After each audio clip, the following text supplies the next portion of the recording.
الله الرحمن الرحيم الملك القدوس. This episode is sponsored by Amana Mutual Funds. Assalamu alaikum wa rahmatullahi wa barakatuh. Ramadan Mubarak. Alhamdulillah Rabbil Alameen. As we are so thankful to be a part of the Shura Council's TV program throughout this blessed month, where we will be reflecting upon the attributes of Allah subhanahu wa ta'ala. Alhamdulillah wa salatu wa salam ala nabiyyina wa habibina Muhammad sallallahu alayhi wa ala alihi wa sahbihi ijma'in. Brothers and sisters, Hu Allah al-Hafidhu, la ilaha illahu, alhamdulillah rabbil alameen. Allah is He, the one, no associates or partners. And the attribute I wanted to express today is al-Hafidhu, al-Hafidh.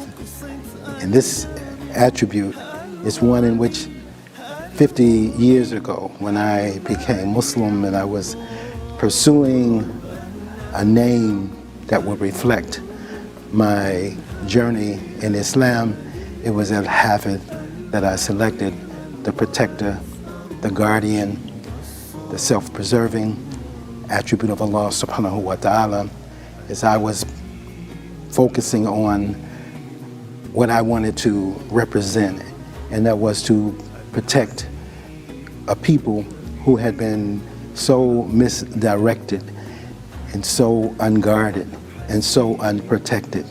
And I said I wanted to serve the all-protecting, the all-preserving, the all-guardian, Allah, the glorious, the high.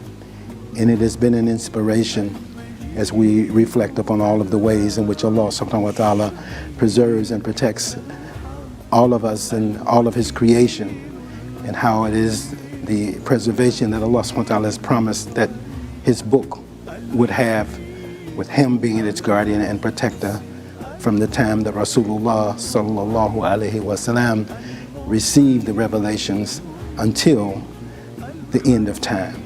And we have witnessed 1400 and more years later how the Quran continues to be preserved and protected as Allah subhanahu wa ta'ala has promised.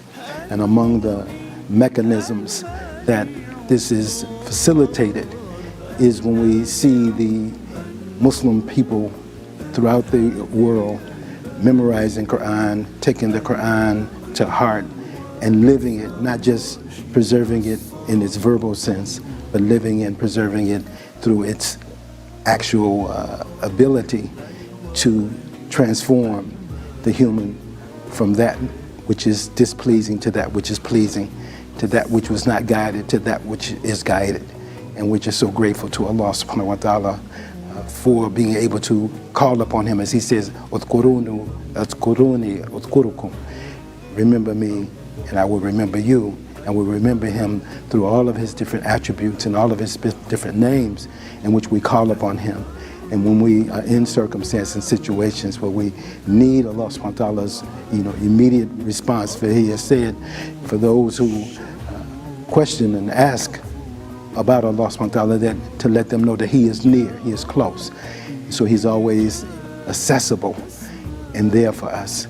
And so we take these opportunities, especially during this blessed month, as we do all the time, but particularly in this blessed month, where we reflect upon the words of Allah subhanahu wa ta'ala, remembering those words, being reminded, of the gratitude of what it means to be Muslim, and our gratefulness through being able to read His book and rehearse His book and to have it on our tongue and in our hearts and in our minds. Again, knowing that He is the all-preserving, the all-protecting, the all-guarding. So when we in situations and circumstances where we feel weak, it is Allah subhanahu wa ta'ala who we call to protect us and to guide us and to lead us into that which is pleasing to Him. I pray that inshallah throughout this blessed month that you and your families rejuvenate yourselves and reinvigorate yourselves through finding methods and mechanisms, inshallah, through our gatherings and our ability to be in each other's company, to, inshallah, be drawn nearer to Allah subhanahu wa ta'ala and near to the truth of which He has blessed us with. May Allah Tabaraka wa ta'ala continue to bless you, to bless your families, to bless our community, to continue to strengthen us and to continue to have us to be amongst those who call upon Him by His most sacred names, as we leave with this name today that I had chosen, Al-Hafeez, the preserver, the protector, the guardian. Assalamu alaikum wa rahmatullahi wa barakatuh.